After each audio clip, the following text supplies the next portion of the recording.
ఆ బూత్ మాటలు పెట్టడానికి వీల్లేదండి. మీరు ఏమన్నా అనుకోండి. ఓకే అండి, ఒక నిమిషం డైరెక్టర్ గారు మాట్లాడతారు.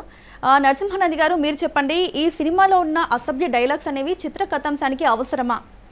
ఇవి మహిళలపై ఎలాంటి ప్రభావితం చూపిస్తాయి? ఓకే, కృష్ణవేణి గారు నమస్తే అండి.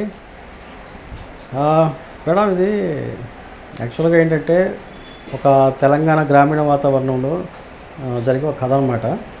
అంటే ఉమెన్ సెంట్రిక్ పాయింట్.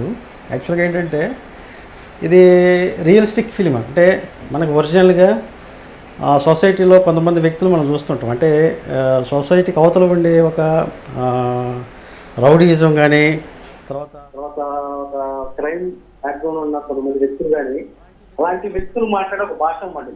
అంటే సొసైటీలో ఉండే వ్యక్తులు వేరు, అవతల సైడ్ ఉన్న వ్యక్తులు వేరు.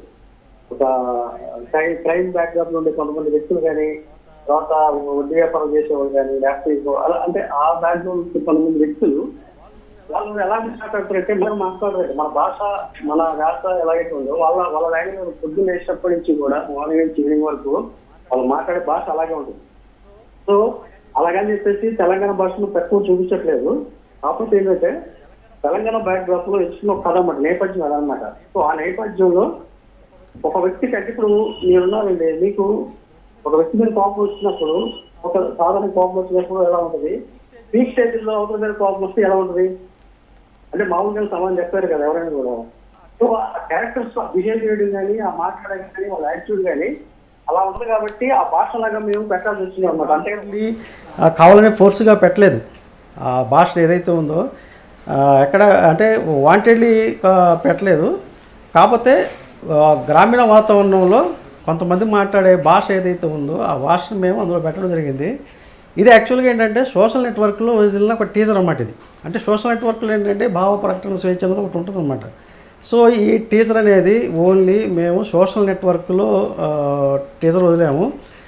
మనకి సినిమా పరంగా వచ్చేసరికి ఏంటంటే సెన్సార్ బోర్డు ఉంటుంది కాబట్టి సెన్సార్ బోర్డు వాళ్ళ నిబంధనల ప్రకారం మేము అది ఏంటనేది మేము దాని ప్రకారం వెళ్తాం అనమాట. వాళ్ళు కట్ చేయమంటే కట్ చేస్తాం, లేకపోతే కన్విన్స్ చేసి డైలాగ్స్ కావాలంటే డెఫినెట్గా ఆ కంటెంట్కి ఆ డైలాగ్ కావాలంటే మేము ఫైట్ చేస్తాం. ఏది సెన్సార్ ఆఫీస్లో ఎవరితో వాళ్ళతో మాట్లాడతాం, కన్విన్స్ చేస్తాం, ఆ డైలాగ్ మీద తెప్పించుకోండి. ఎందుకంటే ఇప్పుడు హిట్ సినిమాలు కూడా వచ్చినాయి డైలాగులు, అలాగే యానిమల్లో వచ్చినాయి. అంటే ఆ కంటెంట్ పరంగా ఏదైతే ఉందో ఆ కంటెంట్ కోసం మేము పోరాడతాం. మేము ప్రొడ్యూసర్స్, ఇప్పుడు ప్రొడ్యూసర్ గారు మాట్లాడే దాంట్లో కూడా కొంత నిజం ఉంది. ఎందుకంటే వాళ్ళకి దాని గురించి పట్టారు. ఎందుకంటే తెలంగాణలో ఉన్న పుట్టి పెరిగిన వ్యక్తులు అనమాట. ఇది ప్రొడ్యూసర్స్, ఇప్పుడు ఆయన నరేష్ గారు కానివ్వండి, తర్వాత మా మల్లేక్ గారు కానివ్వండి, వీళ్ళిద్దరు ఏంటంటే తెలంగాణలో పుట్టి పెరిగిన వ్యక్తులు. వాళ్ళే చెప్పారనమాట. అంటే తెలంగాణలో జనరల్గా కోపం వస్తే వాళ్ళు మాట్లాడే, వాళ్ళు రియాక్ట్ అయ్యే విధానం ఇలాగే ఉంటుందని చెప్పేసి వాళ్ళు